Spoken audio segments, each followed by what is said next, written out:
everybody, it's Dr. Karen, and today I wanted to share an interesting story from back when I was in my doctoral program when I was learning about different organizations that support individuals with autism and was taking a lot of courses on autism and just share a little bit about something interesting that I found because I remember a lot of times during my program, I would regularly see a lot of signs on campus for charity events sponsored by Autism Speaks.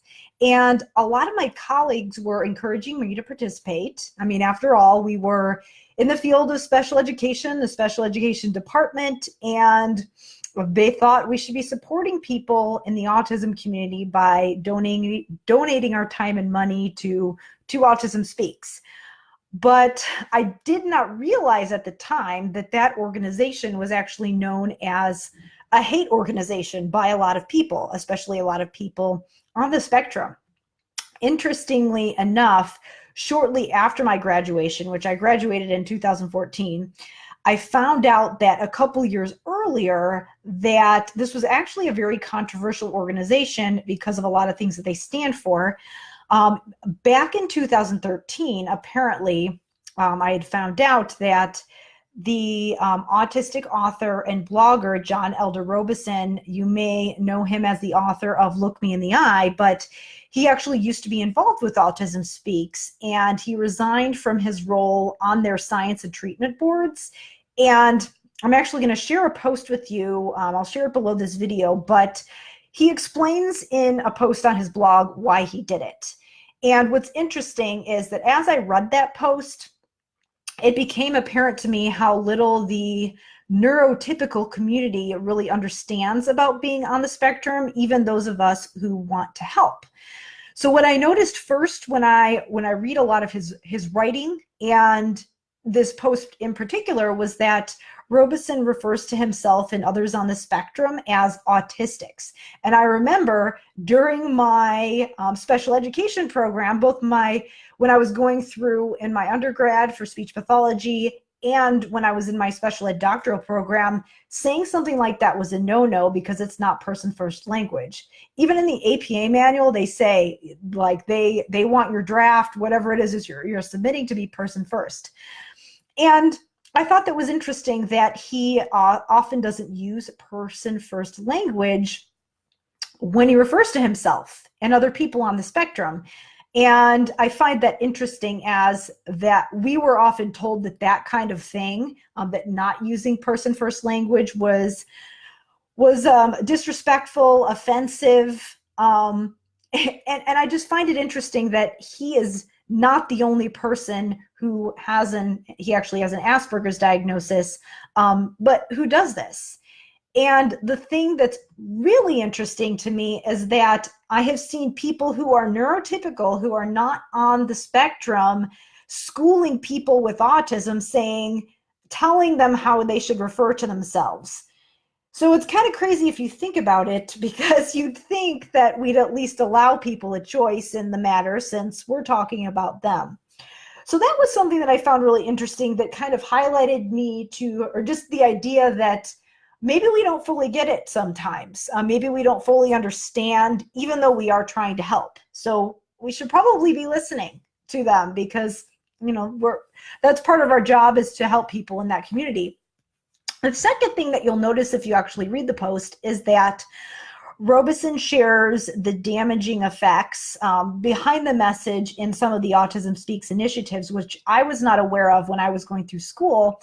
And the gist of it is that the message that they're sending, people believe that they're sending the message that people with autism are a problem and they're defective and they need fixing.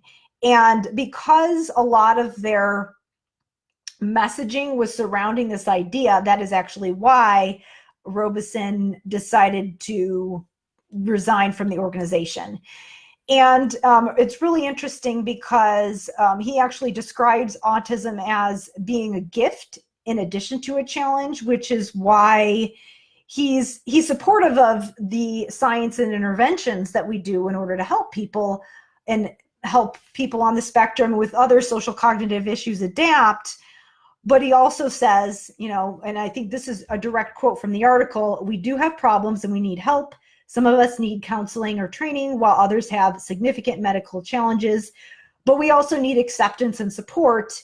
And there's a great diversity in our community, which we have a broad range of needs, meaning that, we've got to just expand our idea of how we refer to them, because we don't want an organization, or we don't want our interventions to be things that actually are shameful or hurtful for the people that we're trying to help.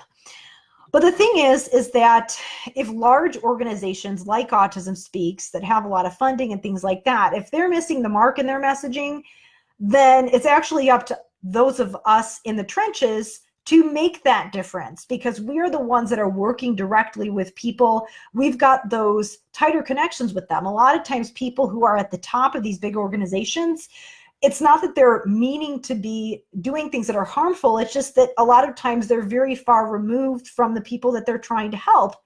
But the thing is that we're the eyes and the ears. We're there working with them, so we can actually do something about that and be the voice for them.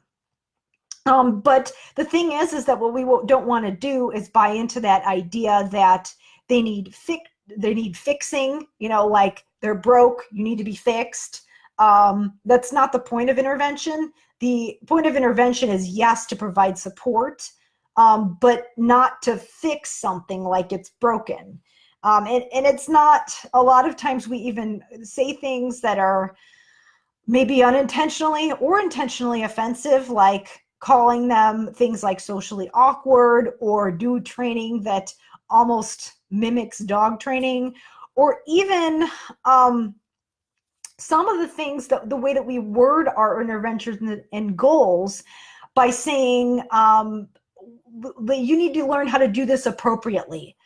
You need to do this the normal way. It's not about being normal. It's about being functional and helping them have a better quality of life.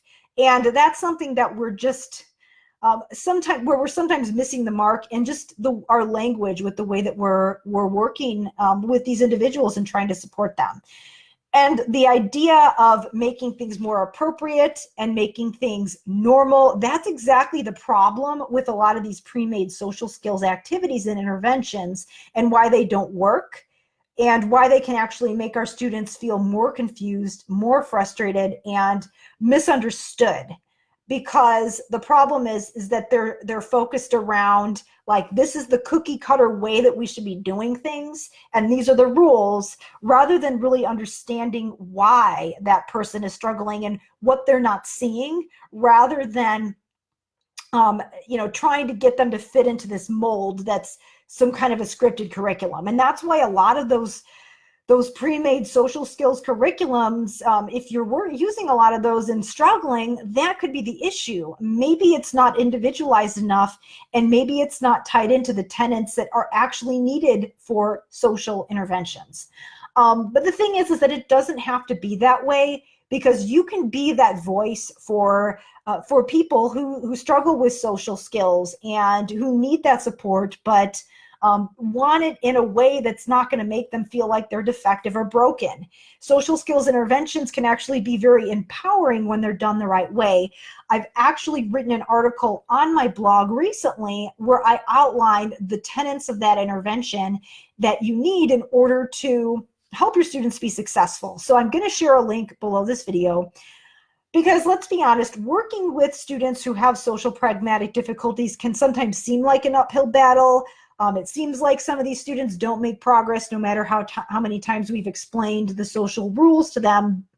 And of course, we have kids who don't behave, quote, appropriately. Again, I've shared my comments about that word, but a lot of kids who don't, again, follow the rules, seem like they're doing what they're supposed to be doing, or even do things in a way that helps them function the best, no matter how many times we've tried behavior charts, whatever. And sometimes we kind of wonder, what is going to happen to these students later in life if we don't give them the right interventions now to help them navigate these situations? And how are they ever going to have those things that we consider to be part of a good life, like having friends, having a significant other, having those intimate relationships? having a friendly conversation and cueing into those social cues. Are they going to be able to get through a school day or a work day without being reprimanded for not following the rules or expectations? And following up to the idea of having a job, are they going to be able to do it?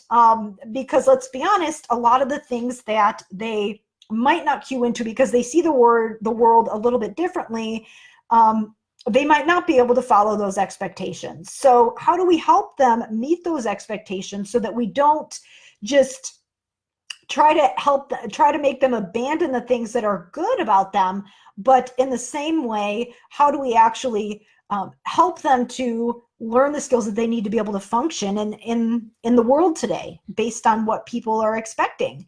And so the problem is that a lot of our therapy time, we wonder if the interventions are really working. They might feel like they're kind of cookie cutter. We might kind of feel like, gosh, I don't really know what I'm doing. I don't want to set my students up for failure.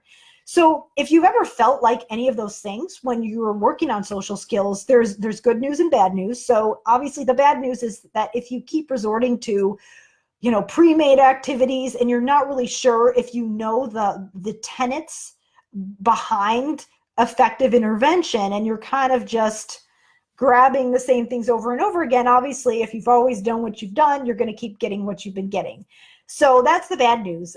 If you're doing things over and over again, you're going to get the same results. The situation's not going to get better for you and your students. But the good news is that the real problem is easier to fix than you think. The real problem is that you haven't used those or incorporated all three essential components for social interventions or for social interactions. You haven't tied your therapy to those three tenets that they actually need in order to function socially. So I do describe what those tenets are in a blog post. Again, I'm going to share that article below this video so that you can actually read it and get that overview of what tenets are we actually teaching our students. It's not about fitting into a mold and fixing them because they're defective or getting them to act right or act normally. It's about helping them really navigate the tenets of social interactions. So I talk about what those are in the full article. I also wanted to mention here, in the article, I do talk about my program, the Social Language Roadmap, where I dive into this framework even further. Because back when I was early starting out in my career, I was not always comfortable doing social language interventions, but I got plenty of opportunity to reflect on that while I was still practicing, while I was going through my doctoral program, and while I was teaching. I taught a couple graduate level autism courses for practitioners. And during that time when I was doing research and doing trial and error with my own students and clients, I was able to discover these tenets and put them into practice, and especially put them into practice in a way that works for an SLP. So again, it does not have to take you as long as it did me to figure this out. I've actually outlined it for you and just created a framework and walk through that entire system so that you know exactly how to apply that framework to your therapy, write goals, and choose appropriate interventions that are going to support that framework so that you can help support your students in a way that empowers them. So I've broken that down for you in the Social Language Roadmap course. I will also share a link to that program in the comments. I actually still am offering this program for the introductory rate. The price is going to go up later on this year, but you can actually still get in for the introductory rate this fall. So to learn about the components of social interactions, you can read the full article, which is in the links below the video. And to learn about the full program that dives into that even further, you can also visit the Social Language Roadmap sign-up page. So thanks so much for watching, and everyone have a great day.